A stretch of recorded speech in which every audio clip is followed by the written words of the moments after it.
What is going on, guys? Welcome to another episode of the Masculine Health Solutions podcast, where I've been hyped up. I've been thinking about this concept all week, and my clients kind of know because I've been alluding to it, and something that I have been focusing on as far as experimenting with kind of PE and all that good stuff goes, right? So a lot of the time, what I've noticed is that people want to quantify PE itself, right? And it's funny because one of my clients and I, we were talking about this and what would be the best way to figure out how to actually have a way that you can gauge it as far as girth kind of goes.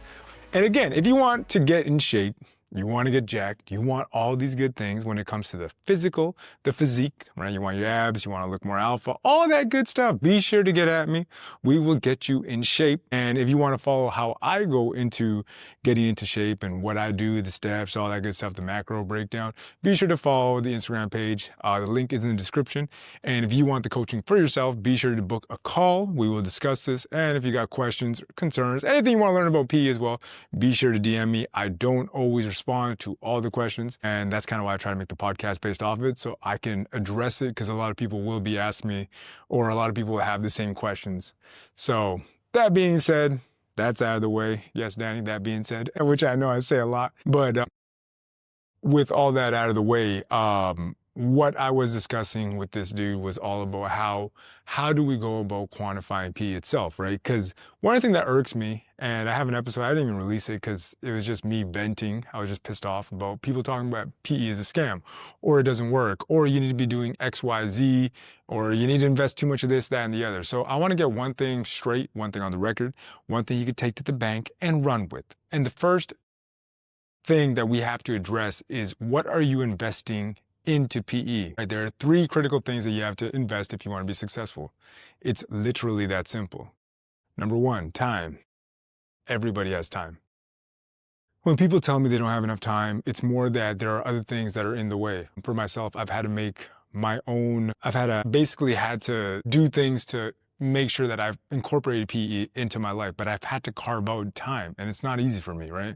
So you guys know I got 2 kids, full-time job. Next week I'm working 7 days a week, right? But I'm still trying to put out content. I'm still doing my coaching business. All these things are obviously far more important as far as just doing PE for myself kind of goes. However, in that time, I'm still making sure that I'm carving out anywhere from 5 to 10 hours while I conduct this experiment that I know I alluded to, that I'm going to that I'm getting to.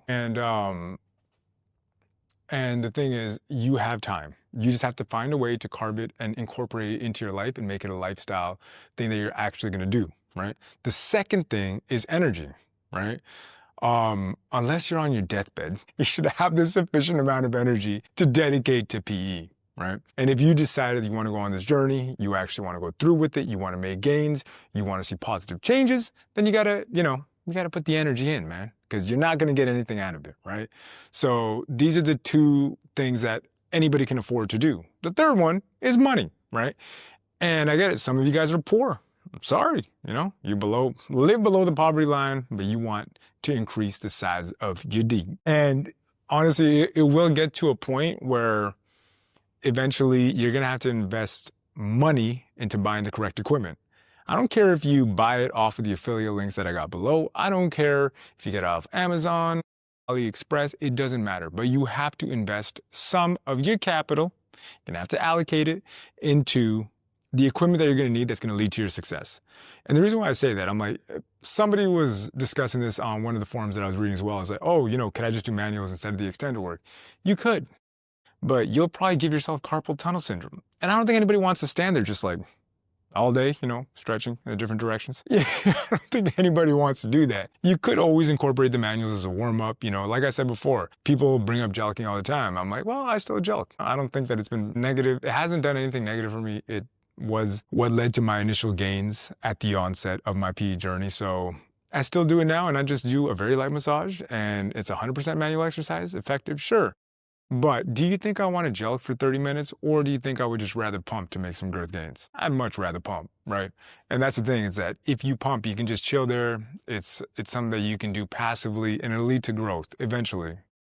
And that's kind of what this whole topic of this episode is about today, right? So again, you got to invest those 3 things. If not, then don't say PE doesn't work, because you're probably not investing enough time, energy, or money into it. I'm sorry. Like, these are the three things that you need as a foundation for you to build your PE program off of. If you don't, then don't say that PE doesn't work. Just understand that you're never going to be successful in anything you do because you're not investing the things that you need in order to find success in any endeavor in life. Because I see guys, and it's kind of funny, there's this one guy's always talking to me about the stock market, and I'm like, all right, cool. And it's kind of funny because he was telling me he was breaking down the market, right? And he's just explaining to me, the cycles, this, that, and the other. And I'm listening because I'm all ears, right?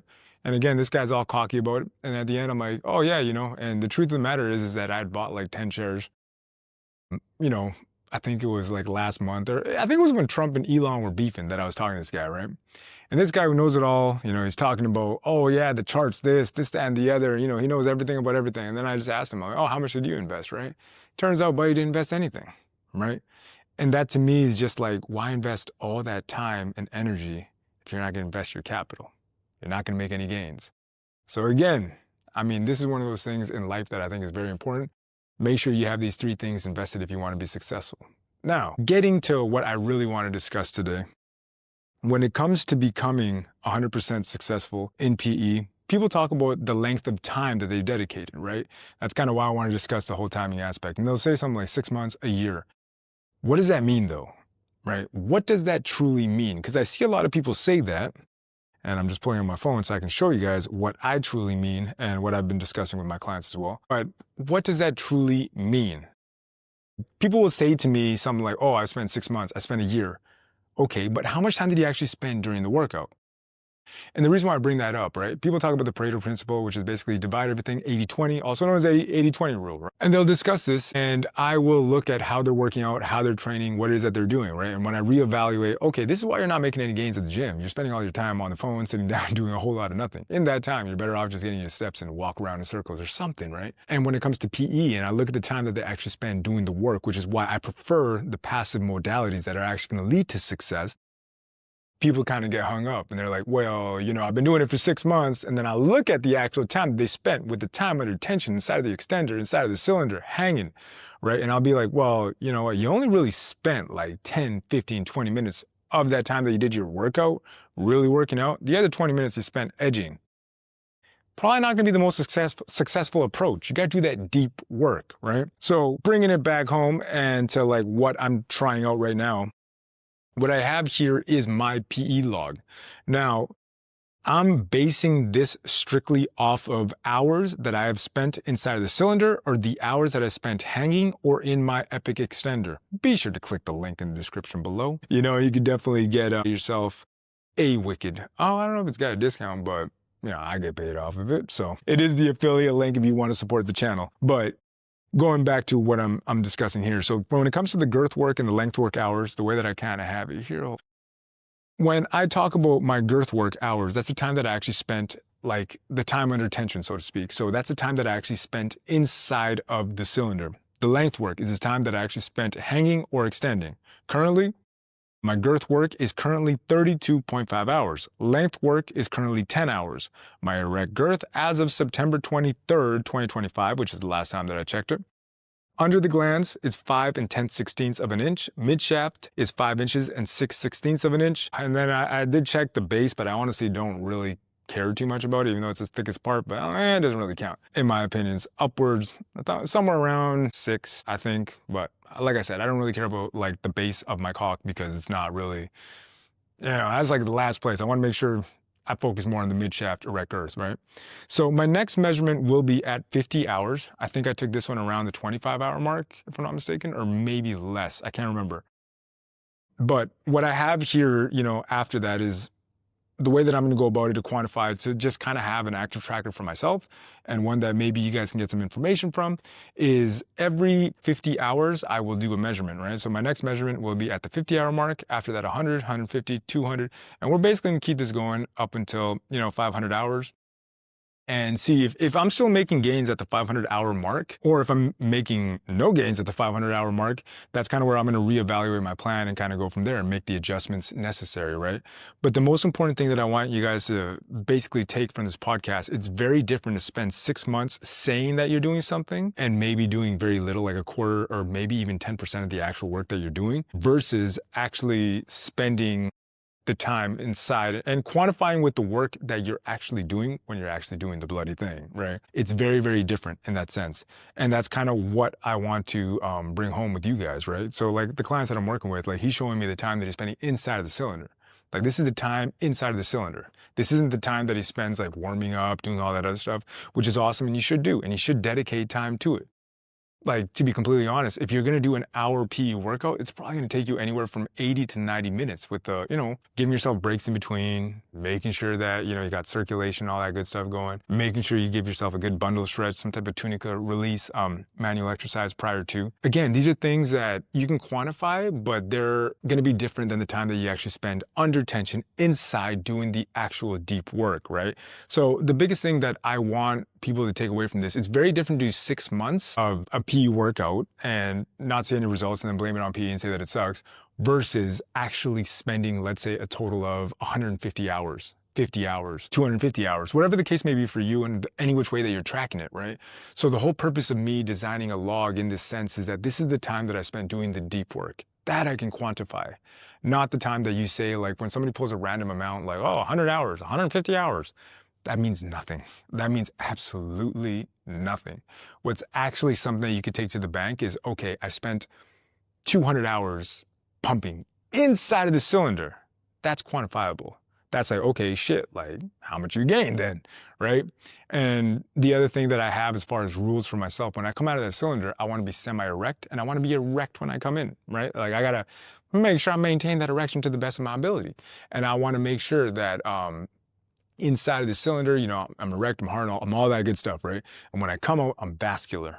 I'm not like, if you do marathon pumping, which is something that a lot of guys that do, like, go to tigerpumping.com, you can totally check that out. You can read some of the forums of guys that just, when they do too much and they just look hella bloated, they look awful. That's not what I'm about. I'm about seeing growth in the department or in the way that I want myself to be 24/7. Or when I'm in that erect state. I want to be vascular. I want to be hard. I want to be huge. Right? So that's kind of the metrics that I'm playing this off of, right? I want to have max expansion, but I don't want it to look like a bloated, retarded microwave salami. That's not what I'm looking for, right? That's not what I'm looking for at all. And to guys that do that, hey man, kudos to you. You want to pump your balls? Whatever, right? It's up to you. Not my thing, not what I chase, not what I go after at all. Like for me, it's about the aesthetics. It's what I can take home to the bank.